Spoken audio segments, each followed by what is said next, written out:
អត់មានណាគេជោគជ័យដោយមានការខំប្រឹងប្រែងអ្នកទាំងគ្នាបើអ្នកទាំងគ្នាគិតថាអ្នកទាំងគ្នាពិបាកចឹងអ្នកទាំងគ្នាត្រូវគិតថាអ្នកខ្លះពិបាកជាងអ្នកទាំងគ្នាទៀតអ្នកទាំងគ្នាមានពេលញ៉ាំអ្នកទាំងគ្នាមានពេលគេងតែអ្នកទាំងគ្នាប្រៀបធៀបមកអ្នកខ្លះពេលដែលយើងកំពុងតែគេងហ្នឹងគេកំពុងតែធ្វើការចឹងអ្នកទាំងគ្នាមិនប្រៀបធៀបទេថាហេតុអីបានជាជីវិតអ្នកទាំងគ្នា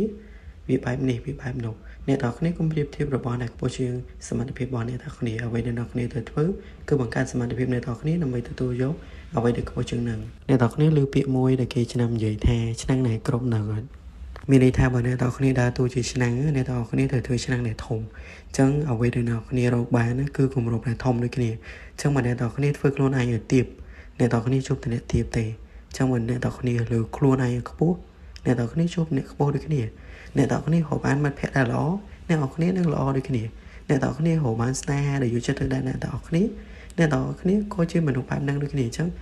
មុននឹងចង់បានអ្វីពីអ្នកដតីអ្នកទាំងគ្នាត្រូវធ្វើអញ្ចឹងសិនណាពួកយើងឆ្នាំនិយាយថាអូគ្មានតែគេស្មោះត្រង់ជាមួយខ្ញុំទេតែអ្នកគ្នាមានសួរខ្លួនឯងតែអ្នកគ្នាលោស្មោះត្រង់ជាមួយគេនៅអ្នកទាំងគ្នាក្បត់មនុស្សម៉ាននេះអីក្នុងន័យនេះខ្ញុំអត់បាននិយាយតែមិត្តភក្តិអីអ្នកទាំងគ្នាខ្ញុំនិយាយទាំងស្នេហាទាំងគ្រួសារនិងការងារបើអ្នកទាំងគ្នាចេះជួយអ្នកដតីគេនឹងជួយអ្នកទាំងគ្នាវិញដូចគ្នាទោះបីជាយើងជួយទៅខុសមនុស្សក៏យើងបានជួយដែរយើងថាបីគិតទៅលើផលបននេះយើងបានបនដែរទៅហើយអ្នកទាំងគ្នាចាត់ទុកទៅថាបើសិនជាយើងធ្វើល្អទៅខុសមនុស្សឆ្នាំយើងនិយាយថាធ្វើល្អបានអាចទេអ្នកទាំងគ្នាអានឹងនិយាយឲ្យក្រក់ស្ដាប់បន្តិចណាតែអានឹងយើងធ្វើទៅព្រោះជាតិក្រោយយើងអត់បានជួបម្នាក់នឹងទេព្រោះថាយើងសងកម្មគ្នានឹងជាតិនឹងចប់អស់ហើយអានឹងយើងគិតតែច្បាប់កម្មផលវាដូចជាការលួងខ្លួនឯងមួយចឹងអ្នកទាំងគ្នាគឺតែយើងធ្វើមិនព្រោះយើងមានតែទទួលស្គាល់ទេព្រោះយើងអាចយករឿងនឹងយកមកអង្គុយគិតឲ្យស្មុគស្មាញរហូតដល់យើងធ្វើឲ្យប៉ះពាល់ដល់ការងាររបស់យើងអីផ្សេងៗចឹងណាមានអីក្រៅតែពីឈៀលតែបើគេក្បត់យើងទទួលយកឲ្យដល់ចេញទៅអ្នកទាំងគ្នាមិនចាំខ្វល់ឬក៏toxic sad អីទេមិនបាច់ទេ